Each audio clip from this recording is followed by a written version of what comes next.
So you get like where you've done things so many times, you know how to clean it up. Make it like when we're talking, when we do our promos, I'm always thinking like, how do I tighten it up? Because I'm so wordy. How do I make it more concise to the point so I'm not lulling? How do I get, and then have another good point to like serve that, and even the looks you give, and the timing of it.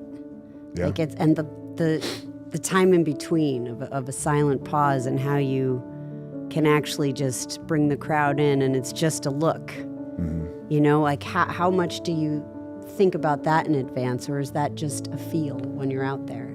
That used to be stuff I would think about, but it kind of like, to compare it to something, when I first started wrestling, like in the Shield, and I would watch the film like of when we were in the ring, I would watch every single step. Like my wife wouldn't be able to watch it back with me because it would rewind. Annoy her so much. I would watch it I'd watch it like football tape, and like, but we didn't have like the good good film stuff. So like I'd miss the rewind, and then I'm like, oh god, sorry, hold on, one more time.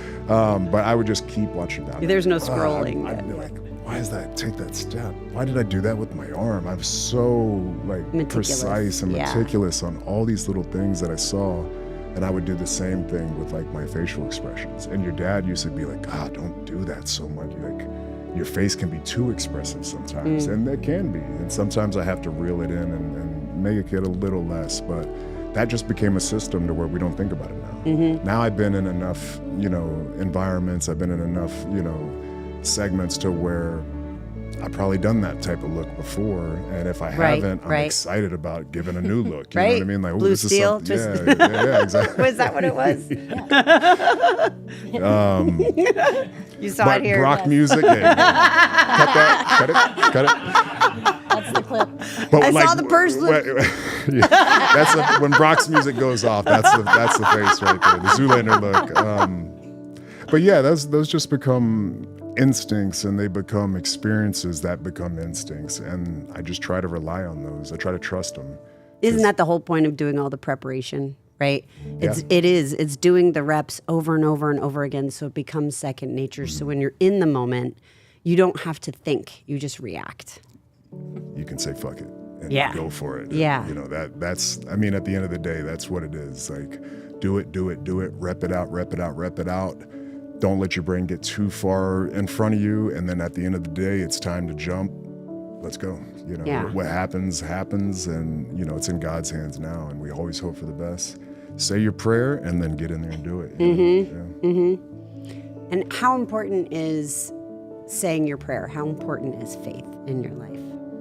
It's everything. We've talked about a lot of main things, but nothing's possible without God, and whether you're Christian, Muslim, whoever your God is, if you believe in Jesus Christ as the Son of God, I think at the end of the day, it's important that we have like a true North Star, a belief in something bigger, because I think that's just, I don't know, I think there's just human, we're just wired that way. We need something that's bigger than us, something, that we're working towards, I believe. And then it also brings in community. So yeah, I think it's everything. I think any successful family or person understands that God is making all this happen. So whether you're religious or not, I think it's important to believe in a higher power. And I specifically believe in God. I believe, Jesus Christ is the Son of God. He died for our sins. I was born and raised Catholic. I'm not as practicing as I'd like to be, Us Catholics never are. I know. And we got the good setup too. We're not, man. I go to. My wife is Russian Orthodox, and we're up in there forever. Wow. Yeah, it's like 3 hours in. It's like, man, are they serving too? Are we gonna eat or what? Like at Mass, at Catholic Mass, 45 minutes. If Father's a little long-winded and he's trying to get his promo in, it might go an hour. Then you got your religious days, your holidays. So, but yeah, we really have it the best, and Still can't get my And ass still to can't church. get it Yeah, quite right. but That's all right. We're getting there. We're getting there. You're getting there. Yeah, I was going to mention before when you brought up Georgia Tech. So obviously you're a big name in WWE, but I don't know if you know how big of an impact you had on two different people that you played with and played for. So first we'll bring up now coaching the Rams, Giff Smith. When I reflect back on Joe Anaway back in the days at Georgia Tech, probably the biggest thing that stands out to me is just how tough he was. He had the ability to understand the game, execute the calls up front, and bring a toughness that still is so important in this game. Joe had just a unique ability about himself. He grew the hair out, looked cool, big, strong, athletic, smart. He had all the intangibles. I remember going down to Auburn. He about killed a guy in that game. One of the hardest hits till this day, even being in the league, that I've ever seen. He's an awesome family guy. I get to speak with him every so often. I'm grateful for that friendship and grateful that it's lasted throughout these years. He's somebody, as a dad that I have and husband, tremendous respect for. But man, what a joy. Joe has excelled in his career, but there's so many special things about him. And, I can't say anything other than nice things about him. Just grateful for my time with him. He made me a better coach. He made Georgia Tech special in that run.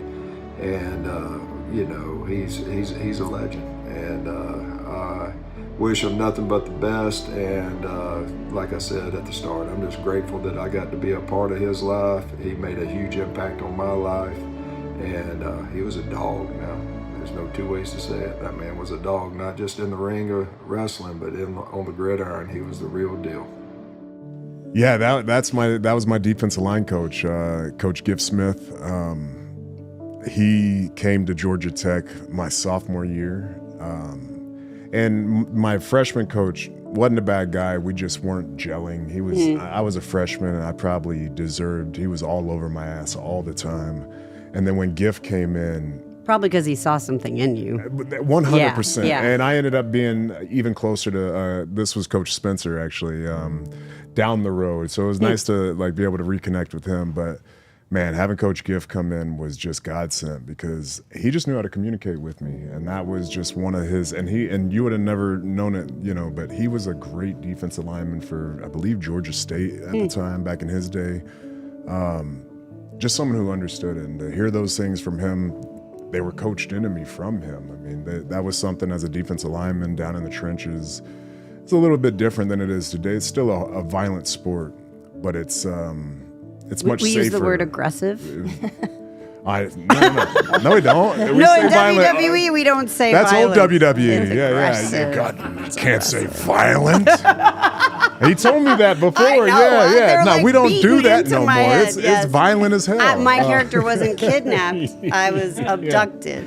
I know, right? Because there's a big difference. At the local medical facility. Yes, yes, not a hospital. But yeah, Giff was, he was the man I needed in my life at that time that just was able to connect with me. His communication with me was flawless. Everything that he was trying to get into my head, it sank in. Like what? Everything. Yeah. At that age, you know what I mean? At Right? 20, 18, 19, 20 years old, a young man like that, especially a young alpha bull, Yeah, and I was a pretty, strong-willed, pretty dumb young man, no, it doesn't matter. It's not going to hurt me. I'll run through that.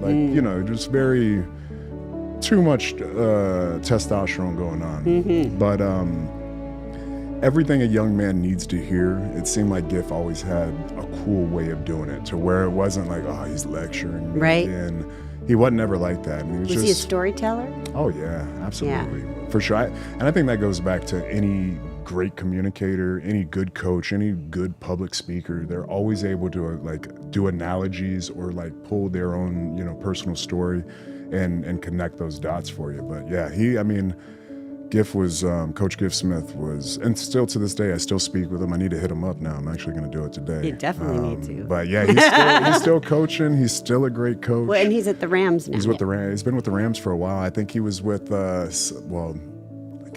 LA too. He was with the Chargers. Yeah, he filled in, I think, as an interim coach a couple years ago, I want to say. But yeah, just a great guy. Really great guy. Clearly. Well, he clearly loves you. Man, and he was one of the many coaches that I had. And that kind of ties back to those years where I didn't have my dad around. All these other men, whether they were in my community or at my ballpark, one of my, growing up, one of my greatest coaches of all time was my baseball coach, Kevin Freeland. He coached me on Dive Pros for like 8 years in a row. That was our team, the Dive Pros. Yeah, we were sponsored by a dive shop, his dive shop. And this man would he would give me a ride home any day we needed it. The twins too, they know Coach Freeland. But we had so many of those men in our lives that helped out and were great mentors, great coaches. I was fathered by a random set of coaches throughout my entire life, and like your dad, I took little pieces from all of these men. Yeah, absolutely. Yeah, I'm a thief. I steal all the good stuff. Right? All the good stuff. I try to at least. That's important. Yeah. Yeah, you got to steal the best. That's just being human right there. You're passing it on, but I just didn't wait for you to actually do it. I just got it before you knew you were going to teach me it. So. Has Coach Giff ever seen you in the ring? Yeah, he's come to a few shows here and there. But yeah, he's been in the back and everything. Did he give you a hard time? At first, yeah. But thank God. I mean, we came in as the Shield, so we came in cool, and there was never a point where it's like, man, you're just out there in underwear. Phase, yeah. Never had that like just trunks, huh? All right, cool. It was always kind of a cool look, and then we did the post Shield, and then finally we came out of the vest years later. But I never had where it was like too embarrassing. But FCW, I did that. I did all that. That's right. Yeah. I was in the skimpies. Yeah. Skimpies. And you felt more confident in the pants? I don't know about. It's not a confident thing. Yeah. Well, at that point, I don't know if confidence was even in yet. Yeah. Okay. We hadn't like repped that one out. There. We were just trying to fake it and like, I'm confident. Well, you used to talk a lot of shit to me in the ring. Oh, you slapped only because I knew if I didn't, you'd slap me 15 times in a row. We were on the same Run the page track, at first, and then busted my eardrum too. Oh man, I believe it. Shattered that sucker. The doctor was like, "Oh yeah. Well, don't fuck with me." That's right. That's right. Hey, if you're gonna hit somebody, hit them. I'm just saying. Yeah. Well, and you guys all taught me that. I think it was Foley the first time. Your first few were good. They were good workers. Right, and then I just got carried away or something. I don't know who's because you weren't selling for me, and I was like, young bull. Yeah. Now just down for a day. Oh God. Finally. I'll be in the theater. Leave me alone. I feel like where's Daddy selling in the theater? I was gonna say, I feel like you caught a spear back. Oh yeah. I mean, you got me at WrestleMania. We left it for the big one. We did. It was big pop. That was awesome. Yeah. My hair was stuck in my jacket. Yes. You had all kinds of stuff going on. I did. Yeah. Jackie, you were working hard that day. Yeah. But you had because you did the full intro. And I did that. Too, that was crazy. The Skull Queen. That was so fun. Oh my God. To be able to write that promo too and like just make everybody sheep and bow down and like, I love it. God, it's so good. Yeah. Just practicing in the office. We all were. Yeah. Yeah, it's good. Like as a bad guy, if you just imagine your royalty. Oh yeah. Yeah. I think we come from the same. We have the same mindset of like. I know that as. It was good. Like prime tribal chief run. Or like championship run, saying people were beneath me. It felt good. Such good heat. It was just a good character feeling. Yeah, I loved it.